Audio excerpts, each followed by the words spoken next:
2분기 컨퍼런스 콜을 한 기업들 공의가 하반기도 어렵다는 쪽이거든요. 최근에 왜 반등을 줬느냐? 여기서 더 나빠질 게 뭐가 있을까? 첫 번째 이제 그 바닥에 대한 기대감, 내러티브가 좀 있습니다. 감당하기가 어려우니까 SK그룹에서 합병을 시킨 거잖아요. 재원을 튼튼하게 만들어서 SK온이 자립할 수 있게끔 서포팅하겠다. 이 얘기는 캐즘 구간에서 자금 조달이 하나씩 지금 진행이 되고 있다는 얘기거든요. 이 내러티브가 이제 어떤 기대를 갖게 할 수 있냐면 올해 되게 힘들어 죽겠는데 올해 견디고 내년, 내후년 정도까지만 가면은 장사할 수 있는 영역이 생각보다 많아지네. 이런 내러티브에 의해 가지고 최근에 주가 움직이는 거 보시면 2차 전지주 장투 어떻게 투자 포인트를 잡아야 될지. 저는 제가 고객님들한테 일단 제안을 드린 거는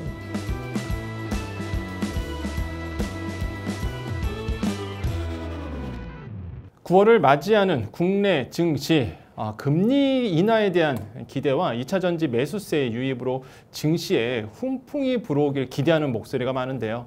앞으로의 상황 어떻게 바라보면 좋을지 살펴보도록 하겠습니다. IM증권 서울금융센터 이영훈 이사님과 함께합니다. 안녕하세요. 네, 안녕하십니까. 2차 전지 시장을 좀 살펴보면 외국인들의 매수세가 좀 보여요. 그러다 보니까 또 이렇게 왔다 갔다 하는 모습도 보여지는데 매수세가 들어오고 있는 건지 이거 어떻게 좀 판단하고 좀 개인 투자자 입장에서는 들어가야 될까요? 2분기 컨퍼런스 콜을 한 기업들 공의가 하반기도 어렵다는 쪽이거든요.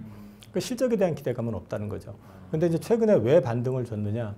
첫 번째는 최근에 주가가 2,700에서 이제 계속 더 못 오르고 횡보하고 있을 때 많이 올라 있는 건 부담스러운 거예요. 그러니까 그동안 버려졌던 주식들을 순환매 차원에서 이제 움직이는 그림. 그러니까 네이버, 네이버도 주가 쭉 빠졌다가 이제 그런 IT 기업들도 올라왔었고 보시면 2차 전지 같은 경우도 이제 밑에서 뭐 호재가 뭐가 있었지 하는데 올라오고 있는 그림이 나왔었죠. 그 다음에 이제 또 보면은 그동안 좀 버려졌던 주식들, 뭐 통신주 같은 것들도 고개 들고 뭐 이러면서 이제 전체적으로 한 반씩 고개를 들어줬는데, 2차 전지 하반기는 사실은 이제 실적으로 기대하는 것보다는 여기서 더 나빠질 게 뭐가 있을까? 첫 번째 이제 그 바닥에 대한 기대감 있고요. 두 번째는 내러티브가 좀 있습니다. SK 이노베이션이 ENS하고 합병했죠. SK ENS하고. 그 합병을 하는 이유가 뭐냐면은 SK 이노베이션 자체적으로 SK온의 부담을 감당하기가 어려우니까 SK그룹에서 합병을 시킨 거잖아요. 그래서 재원을 튼튼하게 만들어서 SK온이 자립할 수 있게끔 서포팅하겠다. 이 얘기는 캐즘 구간에서 자금 조달이 하나씩 지금 진행이 되고 있다는 얘기거든요. SK온도 사실 캐즘 구간 들어와서 어려웠던 거잖아요, 지금. 그러니까 이제 이런 그림들이 나오고 있다는 얘기는 재원 뒷배경이 단단하고 재력이 좀 있는 회사들은 살아나갈 수 있겠구나라는 기대를 할 수 있는 거죠. 그리고 또 이제 나올 수 있는 거는 삼성 SDI가 공시가 나왔죠. GM하고 합작법인 공장 설립하는 거. 한 삼성 SDI가 한 2조 5천억 정도 투자하는 걸로 나왔는데 주목해 보니까 삼성 SDI는 작년까지는 투자 거의 안 하던 회사인데 작년 겨울부터 시작해서 투자가 이제 본격적으로 하기 시작하잖아요. 그러면 삼성 SDI가 이쪽에 투자를 주저하다가 갑자기 투자를 하기 시작하는 게 얼추 바닥이 온 거 아닌가에 대한 기대감을 가질 수 있다는 거죠. 그리고 이제 내러티브로 또 추가할 수 있는 거는 유럽의 배터리 시장 자체가 우리는 지금 북미 쪽에만 기대하고 있었잖아요. 중국은 어차피 지들끼리 해먹을 거고 유럽도 지금 중국산 배터리 많이 들어온다고 해서 쉽지 않다라고 했었는데 유럽에서 지금 중국산 배터리에 대해서 관세를 부과하고 중국 전기차에 대해서도 차등적 관세를 부과하는 식으로 하려고 하니까 유럽의 배터리 업체들도 그럼 우리도 유럽 내에서 공장 세울 거야. CATL이 뭐 튀르키예에다가 세운다 뭐 이런 얘기를 나오고 있는 상황인데 중국 애들이 자기네들이 거기서 중국에서 만들어서 팔 때는 보조금 받아가지고 싸게 파는 거지만 여기서 유럽 영내에서 만약에 만들어서 판다 그러면은 일단 가격 경쟁에서 이길 게 없죠. 그 다음에 만든다고 공장 세운다고 해서 바로 배터리 만들 수 있는 게 아니라 수율이라는 게 또 잡는 데 시간이 걸리죠. 거기에다가 그것보다도 더 앞서서 해야 되는 거는 배터리 설계인데 결국은 유럽에 있는 그 자동차 회사들하고 어떤 조율을 통해 가지고 다음 모델에 차세대 모델에 그 배터리 탑재될 걸 이제 조율을 하는 게 있잖아요.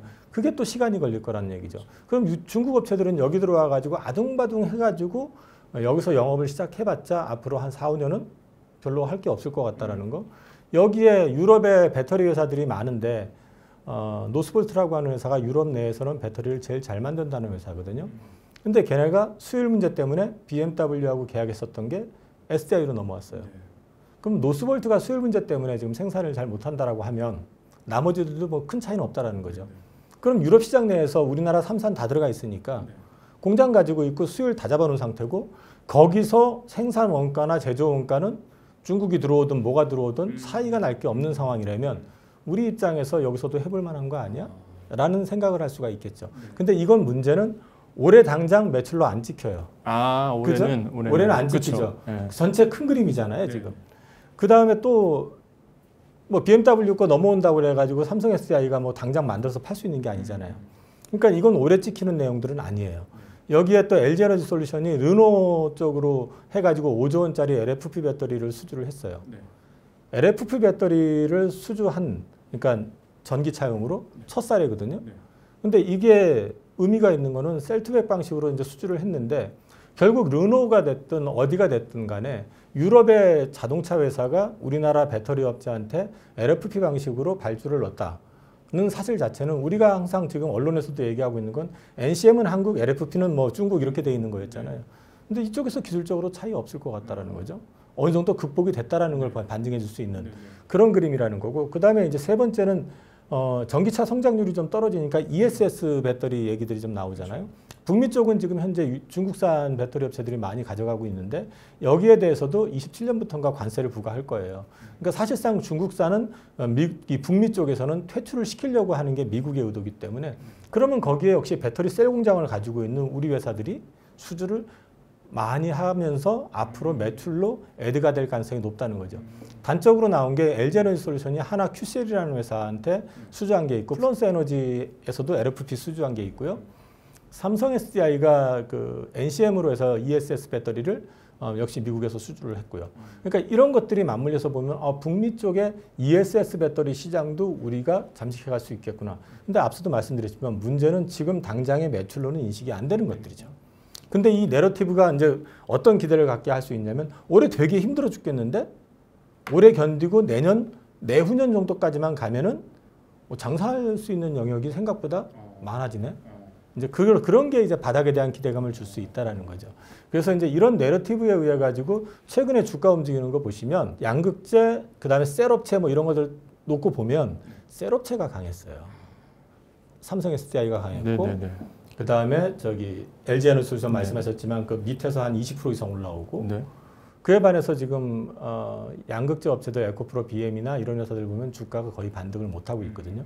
그 이유는 뭐냐면 이게 다 내러티브에 의해 가지고 셀업체들한테는 우호적인 얘기들이 나온 건데 이게 더 확산이 되려고 그러면 이 양극재 업체들 쪽이 매출이 좀 살아나든지 아니면 그 또 다른 어떤 수주 계약을 통해 가지고 이슈화가 될 수 있다든지 아니면 에코프로 BM이 진짜 거래소 이전을 진행을 한다든지 최근에 이제 포드 쪽에서도 그 생산을 앞당겨 가지고 그 한국산 배터리 셀 사용 빈도를 더 키우겠다라는 방침을 밝혔는데 그런 거에 의해 가지고 포드양 쪽으로 이제 예를 들어 가지고 그 계약이 많이 바인딩되어 있는 회사들 같은 경우 좀 회복이 되면서 숫자가 예상보다 괜찮아지는 분위기다라 하면은 그쪽으로 좀 확산이 될 수 있을 것 같은. 그래서 하반기는 내러티브에 의한 반등을 기대해야지 않나. 그럼 이제 큰 그림에서 본다 그러면 뭐 개인 투자자 입장에서는 그럼 2차 전지주 장기 투자로 쭉 들고 가야 되는 건가요? 아니면 어떻게 투자 포인트를 잡아야 될지. 저는 제가 고객님들한테 일단 제안을 드린 거는 바닥 대비해서 30에서 50% 정도 올라오면 비중을 좀 줄이자. 그래서 이게 지금 실적에 의해서 올라오는 게 아니라 내러티브에서 올라오는 거고요. 근데 이게 또 사실 그만큼 올라오지 않을 수도 있잖아요. 또 문제는. 그렇죠. 근데 이제 그 경기 침체가 와버리거나 이러면 사실 차가 안 팔리는데 뭐 배터리가 팔리겠어요? 그렇죠.